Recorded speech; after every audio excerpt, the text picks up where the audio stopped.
नमस्कार। आज का क्लास जो है, गुड मॉर्निंग एवरीवन। आज का जो हमारा क्लास है वो होगा लाभ और हानि के विषय पर, ठीक ना।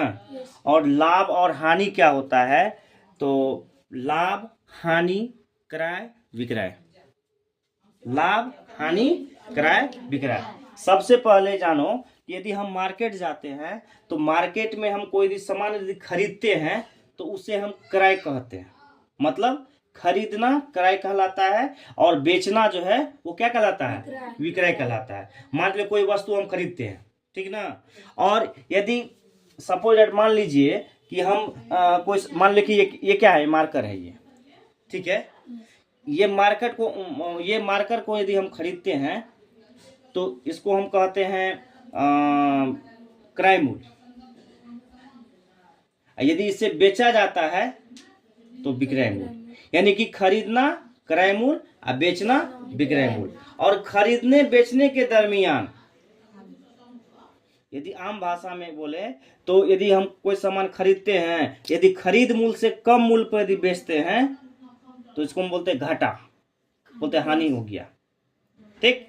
यदि खरीद मूल्य से यदि उच्च दाम में, यानी खरीद मूल्य से यदि उसको उच्च दाम में बेचते हैं, ज्यादा में यदि बेचते हैं तो हम बोलते हैं विक्रय मूल्य, फायदा बोलते हैं या लाभ बोलते हैं।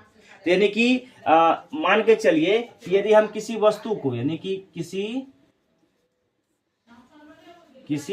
वस्तु को खरीदना क्रय मूल्य कहलाता है। क्या कहलाता है? क्रय मूल्य कहलाता है। ध्यान दो। और क्रय मूल्य को हम इंग्लिश में कॉस्ट प्राइस भी बोलते हैं। क्या बोलते हैं? कॉस्ट प्राइस बोलते हैं। और इसको शॉर्टकट में जो है सीपी कहा जाता है। क्या कहा जाता है? C for cost, P for price. यदि किसी वस्तु को बेचना, यानी कि किसी वस्तु को बेचना जो है आपको विक्रय मूल्य कहलाते हैं। विक्रय मूल्य कहलाया जाता है, विक्रय मूल्य। और इसको हम बोलते हैं सेलिंग प्राइस बोलते हैं। क्या बोलते हैं? सेलिंग प्राइस बोलते हैं। और सेलिंग प्राइस को शॉर्टकट में एसपी भी कहा जाता है। अब यदि कोई वस्तु हम खरीदें और खरीद मूल्य से यदि हम ज्यादा दाम में, ज्यादा मतलब उच्च दाम में यदि बेचते हैं तो मान के चलिए कि हम किसी वस्तु को क्रय करते हैं, यानी कि